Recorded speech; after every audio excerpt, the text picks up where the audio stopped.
Hey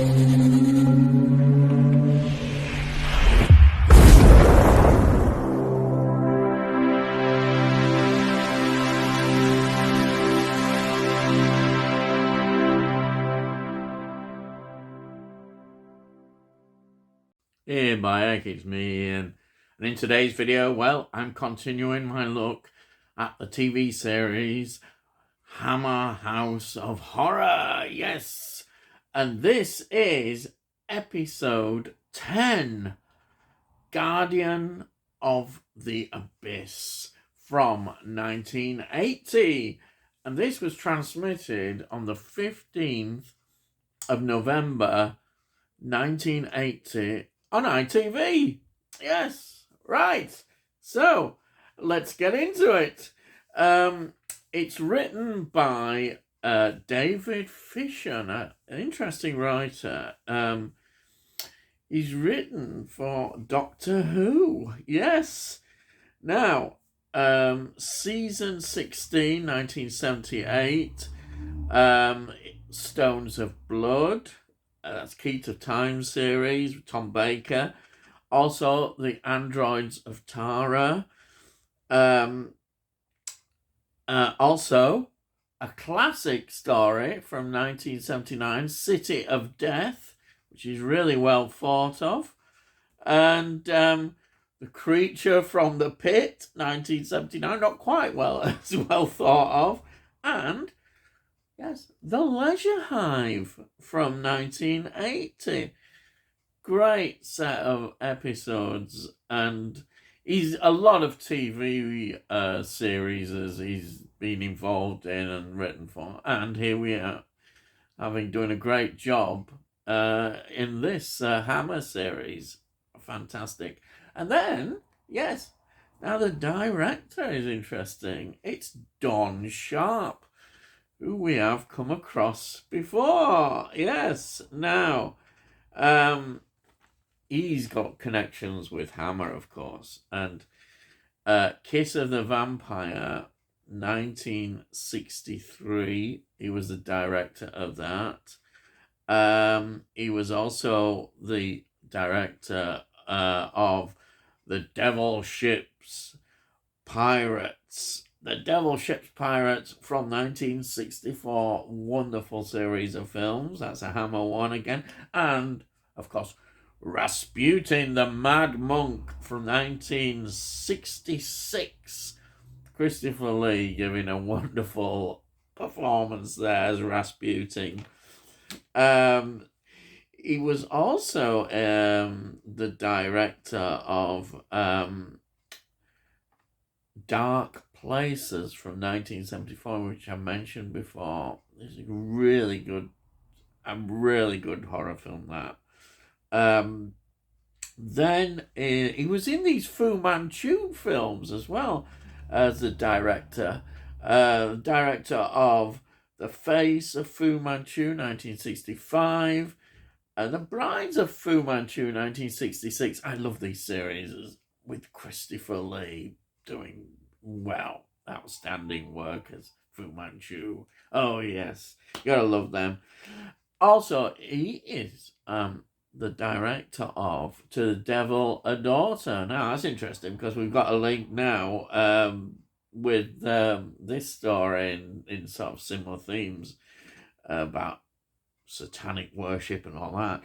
And that, of course, was 1976. And really, that was the end of the era of Hammer films. That really then was the last one. And it showed, I think, a new the direction Hammer may well have gone in. But it's a good film, underrated, I think. I think it's just spoiled by the ending, but yeah.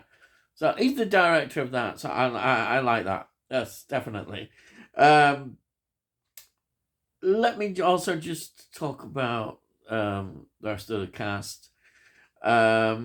We've got, the cast is headed by a face that you kind of recognise, and it's Ray Lonan, who plays Michael Roberts. Doctor Who connection. Yes, there's always a Doctor Who. He was in Frontier in Space, which is a season 10 John Pertwee story from 1973. And he was in so many TV series as a face that just pops up in TV films. But he was in a cinema film which I really quite enjoy. It's a war film, and that is Zeppelin from 1971. Yeah, fantastic. He's very good in this. Very good. And then we've got Rosalind Landor, who plays Allison. Now, it's interesting that she was in another Hammer film, and many consider one of the greatest Hammer films, is The Devil Rides Out, 1968. Again, it's interesting, another connection with these satanic things. Yes, she's in that. Again, her career seems to be very much TV and TV movies and all that kind of thing. She's quite this sort of tall figure, isn't she, in this? And interesting character, of course, as well. Then we've got John Carson, who plays Charles Randolph, who is really a very sort of sinister character in this. Now, he, of course, I've got to do it. I keep getting it. Another Doctor Who connection. He was in Snake Dance, 1983, season 20, Peter Davison, Fifth Doctor story. But he's also got connections with Hammer because he was in The Plague of the Zombies, 1966, which is really I think a really underrated Hammer film. Absolutely love it. Also, he was in a film that I really love as well. He's doing well here. Is Taste the Blood of Dracula from 1970. That's the Victorian hypocrisy one. And fantastic. It's so good. It's so good, that one. I absolutely love it. And then, just to top it all, Doomsday 2008, the feature film which I have reviewed and talked about, which is a Neil Marshall film. He was in that. Hey, we're doing well, aren't we? We're doing really well. Then, to crown it all, we've got the wonderful Paul Darrow playing a villainous character, I suppose you could say again. Andrews, he plays in this. Paul Darrow, if you just love cult TV, you just see him straight away as Avon Blake 7, which he played the role so well. That was between 1978 and 1981. Wow, he's always been remembered for Avon and how great he was in that role. Also, he was in a Doctor Who, of course. Now, he was in a season 7 story. It was the second one of the new era of John Pertwee, which was Doctor Who and the Solarians. Oh, yes, he was in that. Wow. It's just amazing, isn't it? Third Doctor story. Absolutely fantastic. It was the second one after Spearhead from Space. Oh, yeah. And then he was in later in Time Lash, season 22, the Sixth Doctor. And I really enjoy Time Lash. Sometimes it has a bit of, people are not as keen on it. I really like it. He's in that anyhow, 1985, that one. And then, again, it's funny, I love the underdog films as well. He's in a James Bond film, he made an appearance. Okay, it's not very much, but it's Die Another Day. It's the one that people really don't like that much, but I love it. Oh, yes. That's from 2002, Pierce Brosnan's last film. Yeah. He was in that, so you can't go wrong, can you? Then, just lastly, I've got to mention Caroline Langrish. I think that's how you pronounce it. Who plays Tina? Um, she's just in lots of TV series and TV films. Yeah, excellent in that. Now, before I get into the story, the locations are quite familiar. Again, we've got Hampden House in Buckinghamshire. It's all Buckinghamshire, you see. We've got Peterlee Manor House. That's in Prestwood, Buckinghamshire. And also, as usual, Hamersham in Buckinghamshire is the location filming that we see.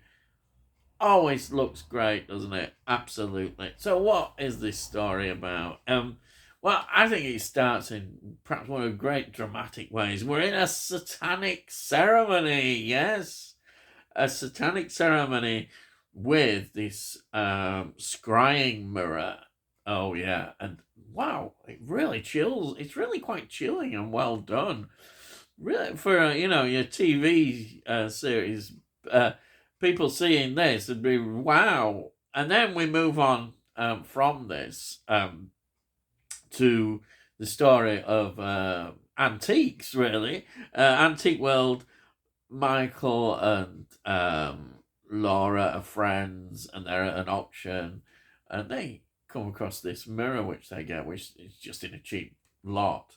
And this mirror, of course, suddenly strikes the interest, or appears to do, of Andrews, who's another dealer, and he starts to suddenly want to pay quite a bit of money for this mirror. Of course, it's a scrying mirror, and it all comes after they do the research and that. It is, in fact, they believe it could go back to John Dee, who, if it was an original mirror of his in terms of occult things, that would be absolutely massive, really. And then another ingredient in the story is, of course, Alison.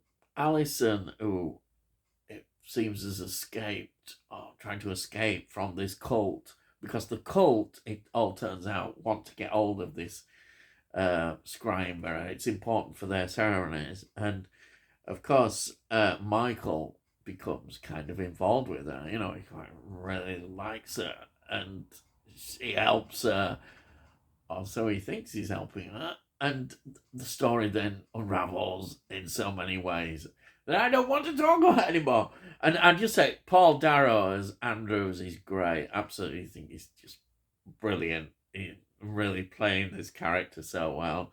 And of course, you've got to mention the sinister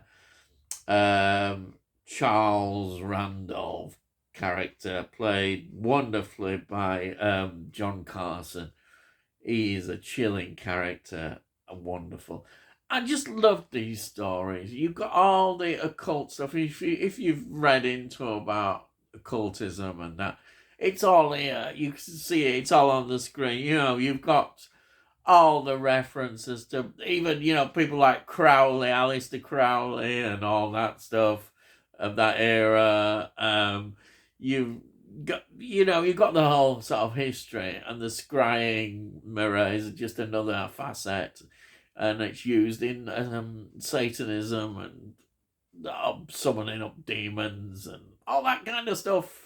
Hey, Bayek, the stuff that horror of this genre is so good, and Hammer were very good. I mean, we've seen going back, in the history of Hammer films, The Devil Rides Out, of course, epitomizes that very much so. But it's great, and it's great to see it on the TV. And this is a really good episode. I mean, I think they're all been the quality. You can't argue with the quality of these stories, and it's just so wonderful to see. It really is. I just love them. I really do. And so, as usual, before I go, there it is. brilliant series. Here it is on Blu-ray, network label. Fantastic. Yes, that's it. So, I hope you've enjoyed this video. If you're new to the channel, please subscribe, and we'll let you know when I produce all these videos. And also look at playlists and just see what I've done. You might enjoy it, you might not, who knows. But if you like this particular video, please give it a like. It gets it out. Algorithms and YouTube and all that stuff.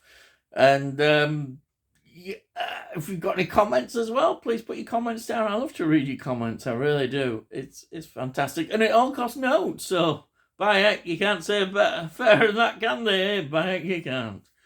So that's it. I've gone on too much as usual. But, hey, all I've got to say is, I'll see thee again.